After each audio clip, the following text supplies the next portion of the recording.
boys and girls, welcome to BenchART. I'm for Classic, and I'm very sorry for the background echo, but I'm moving from one house to another. But let's move on to what really matters. So here it is, eFootball 2022. So it's pretty much Pro Evolution Soccer, developed by PES Productions, and right now it is using Unreal Engine 4 for the first time. And my test today it is to see how this game performs on a GTX 1650 Super. And my recommended settings for this game it is for you to play with high preset, which is the maximum settings you can go in this game, and use 1080p. During gameplay, the game it is locked to 60 frames per second, and cutscenes or replays are locked to 30 frames per second. The introductions are unlocked to 60, but unfortunately the GPU can't handle it that well, but I don't think that is important at all. So 1440p, whatever if you go with median or whatever if you go with high presets, both of these two settings during the replays do drop below 30 frames per second, and gameplay, both of them too, drop below 60 frames per second. The difference in performance between median and high at 1440p, it was for me about 5 frames per second, so it's not really a big deal. Looking to the requirements, these guys recommend a Ryzen 5 from the first generation, 8 gigs of RAM, and also a GTX 1060. So the 1650 Super, it is slightly better. I think these recommendations are for the median settings and not for the high, but there isn't really too much of a difference between median or high, to be honest. Well, about the game, this is pretty shocking. This game scored on Steam at the moment, according to the users, 8% out of 100.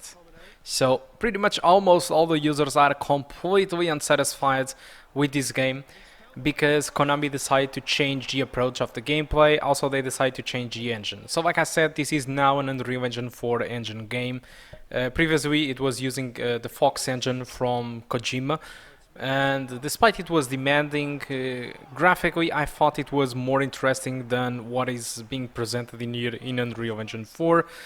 And well, let's start maybe through the graphics, about the graphics. So the graphics wise, this is an Unreal Engine 4 game, and Unreal Engine 4 can be very powerful as well as unoptimized sometimes. So the way I see it, this looks like a game from 10 years ago, but that demands as a game of today. So I don't think that the graphics are good or even remotely close to FIFA. There is tons of details that are missing, that are not graphics related but physics related. For example, every time I perform a fall or something, it seems like all the animations feels very stiff, like there is some sort of physics missing or something. I don't know, it feels like there isn't anything normal about it. It feels like an old game inside of a new engine that lacks a lot of coding or something. It looks like an alpha version or a beta version, alright? That's the point. And well, what can I say more? Also, the pitch doesn't look good, especially on the replays. You barely can watch the grass leaves or something. I would say that FIFA gives 10-0 regarding graphics, alright? Now, regarding gameplay, I think a lot of people are more pissed off about the changes on gameplay than probably the graphics. There are some people, yes, that are criticizing the graphics. They say that it's very demanding, and it's true, it is very demanding at the moment. I don't think that the visuals justify the demandingness that there is behind this game, but still, regarding gameplay, there was a big change. I'm not really into sports games or football games essentially, so probably what I'm going to say might not be entirely true. But one of the things that I always noticed when I played FIFA and Pro Evolution Soccer is that the gameplay was pretty different. So for Pro Evolution Soccer, everything felt like a little bit stiff, but you know, it felt like a loose game. The ball was wandering around the scenario and it was fine. FIFA, on the other hand, it felt more a slower game where the ball seemed always to be stuck to the player or something.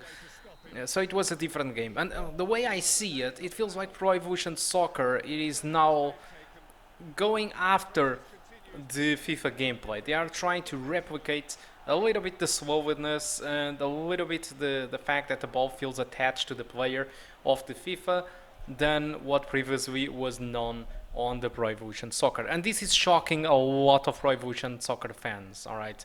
And when I say this, I'm not saying that they are trying to clone FIFA, they just change the way that the game works. There are a lot of stuff that it isn't working properly, some random passes that just misses out of nowhere, and your teammate AIs don't do anything. So there are some weird stuff going on that on ranked matches or something might be a big deal, but I don't know. I mean, it's weird. I think there is still work to be done regarding every single stuff about this game. Physics, graphics, and gameplay. I feel that this is not finished, and one of the things that actually makes me say this with more confidence is the fact that when you start the game, it points out that the version of the game available, it is the 0.9.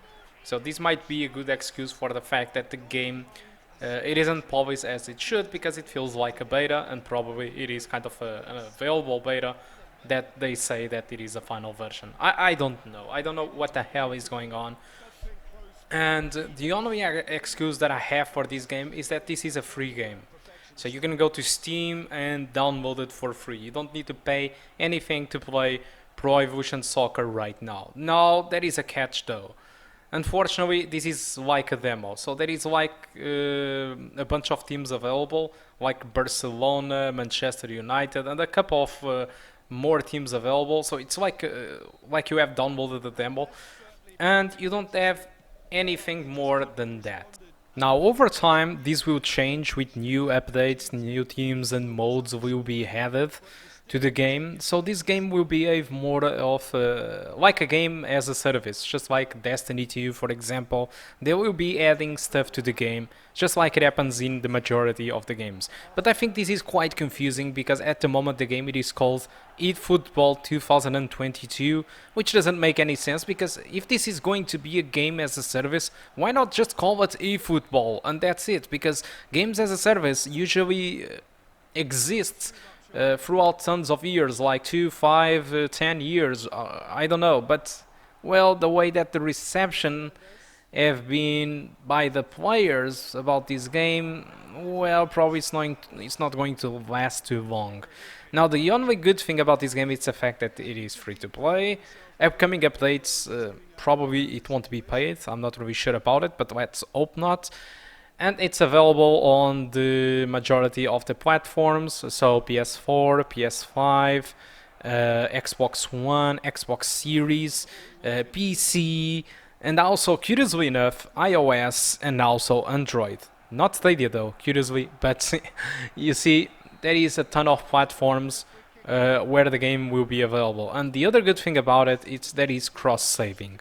So you can go and play on your Android at school or work, and you get home and you fire your PS4, PS5 or your PC, whatever, and you continue your progression where you left on your Android device, which is a good thing. So let's hope that the future of eFootball gets a little bit better, because for now people are not really satisfied about it. I don't have really a good opinion about this too, but I'm not really a sports player, so yeah, I'm just going to let the main comments about the game for you on the channel, and that's about it. So guys, thank you a lot for watching, and I hope to see you soon. Goodbye. Hoping perhaps for a little bit more from both parties in the second half, but as it stands, it's one each. Whistle's gone, that's foul. And that's going to be a booking.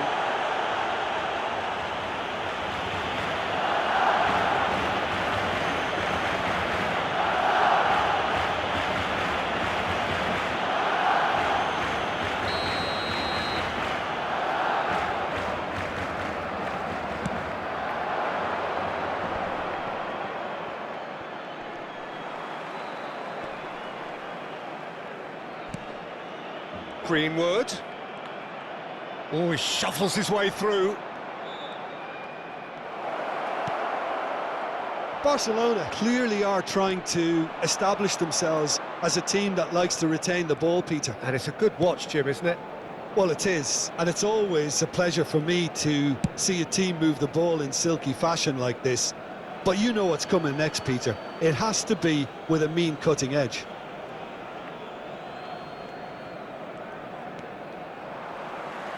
And that's another throw.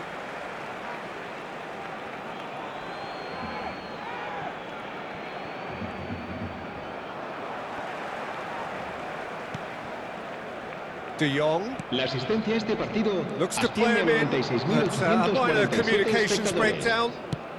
Moved on forwards. Greenwood pushes to get on the end of it. Ball's out on the left now. Cross into the box.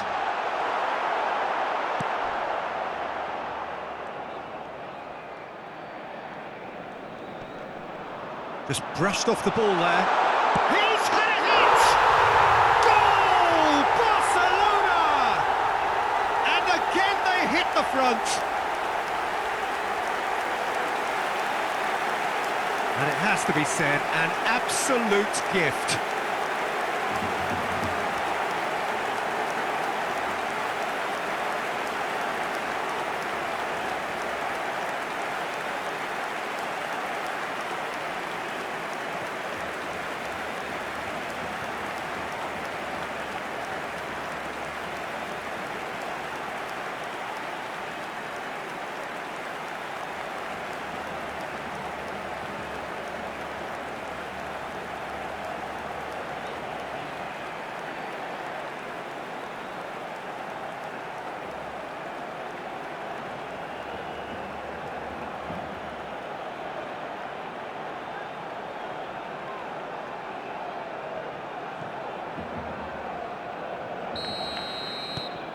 Barcelona go into the lead.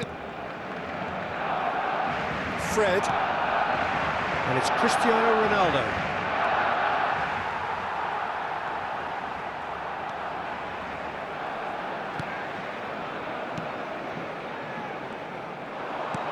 It's a good ball and he could be in. Gets into some space. Oh, here's a chance! Well, the finish certainly didn't match the build-up. It's easy to say it, but difficult to stop it when runs in behind are being made like that.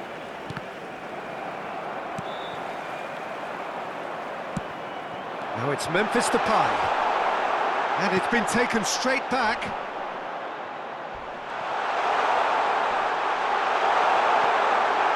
Can he finish? Oh, that is rather wayward. Do I really need to tell you, Peter, that he has to do better, especially from there?